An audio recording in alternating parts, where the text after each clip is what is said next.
Yo sé que tú al otro lado de la pantalla tienes interés por aprender un poco más acerca del teatro. Mi nombre es Marcelo Farfanábalos de Incarri Creación Artística y el día de hoy vamos a hacer un repaso histórico súper rápido acerca de la historia del teatro, valga la redundancia. Esperamos poder cumplir el reto de hacerlo en menos de 5 minutos. Este video llega gracias a Tika Irichi, centro de asesoría y capacitación profesional y empresarial que brinda servicios de consultoría a instituciones educativas y empresas de alimentos y bebidas. Te dejo su contacto en la descripción, así que empecemos. Las representaciones escénicas datan de muchos años antes de la cultura griega. Hablamos de representaciones a lo largo de todo el mundo donde había una construcción del personaje y se utilizaba básicamente para honrar a los dioses de diversas culturas. Se construía un personaje porque se utilizaban máscaras o se pintaban el rostro, se da en diversos países. Es por esto de que la cultura griega toma las fiestas a Dionisio, lo que vendría a ser características dionisíacas, para poder generar el teatro en base al texto escrito, en base a un libreto. Es ahí donde Aristóteles escribe su poética, normas o tratados o consejos a seguir para ser mejores dramaturgos, mejores escritores de obras teatrales. Desde ahí el estigma de que el teatro sea considerado como la representación de un texto escrito o de la literatura. Recordemos que en realidad el teatro no es literatura, sino que cumple su función cuando está siendo representado. Nos vamos a la época medieval, donde el teatro era utilizado básicamente para dogmatizar a las personas, para que las personas cumplan o le rindan culto al dios católico. Esto es algo que se utilizaba en la cultura griega, pero que también se explota en la cultura medieval y es una de las causas por las cuales también se expandió bastante el catolicismo.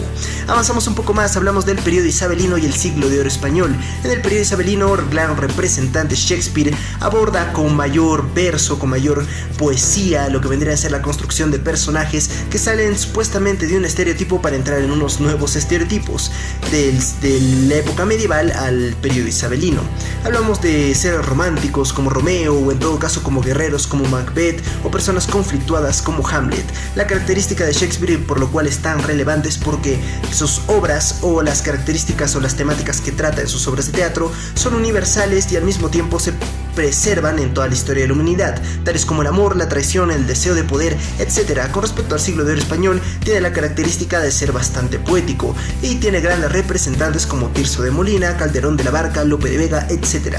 Vamos a avanzar mucho más hasta la llegada de los conflictos bélicos existentes, diversas guerras a lo largo de todo el país, y resaltaba la Primera y Segunda Guerra Mundial, que nutren y retroalimentan constantemente a lo que vendría a ser el teatro, hacer un reflejo de la realidad o lo que vendría a ser una reestructuración a partir de crear nuevos universos.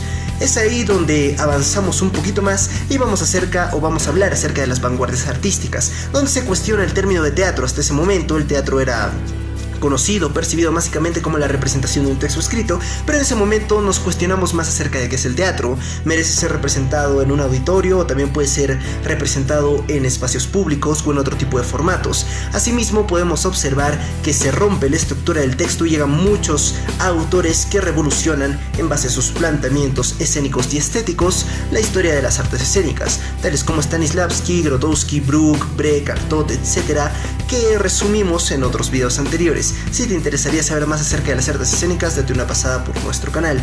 Es aquí donde el teatro, al ser el padre de todas las artes, no niega la existencia de los audiovisuales, sino que también las utiliza y al mismo tiempo también genera mayores vanguardias artísticas. Si avanzamos un poco más, en la época de los 70s, 80s en Sudamérica se plantea lo que vendría a ser el teatro colectivo. La creación colectiva no se basa en un texto escrito, sino en las propuestas de cada uno de los actores y se enamora una concadenación de acciones. Es aquí donde surge el concepto que ya venía desarrollándose mucho antes de lo que vendría a ser la dramaturgia, no simplemente la dramaturgia a nivel de texto escrito, sino también la dramaturgia del actor, del director, del diseñador de luces, del diseño sonoro. Básicamente vendría a ser una concadenación de actividades que se realizan en la práctica artística. Si hablamos mucho más acerca de hoy en día, podemos mencionar a la compañía alemana Rimini Protocol, que elabora obras teatrales bastante cuestionables, por ejemplo, una en una llamada telefónica. Estos recursos ahora en cuarentena son mucho más utilizados, obras teatrales en Zoom como el Teatro de la Plaza u otros colectivos en nuestro país. Hablamos de Perú. Tratamos de elaborar un resumen histórico del teatro. Cabe resaltar que el teatro a lo largo de la historia ha podido ser para personas de la burocracia o hegemónico, como también para personas problemas del pueblo, y también que cumple otro tipo de funciones como el teatro terapéutico, el teatro básicamente utilizado para colectivos o poblaciones vulnerables y también para la solicitud de derechos, etc. El tema es muy complejo y lo iremos mencionando a lo largo de otros videos. Mi nombre es Marcelo Farfán Ábalos de Incarri Creación Artística. Muchas gracias por ver este video. Tupananchis Cap.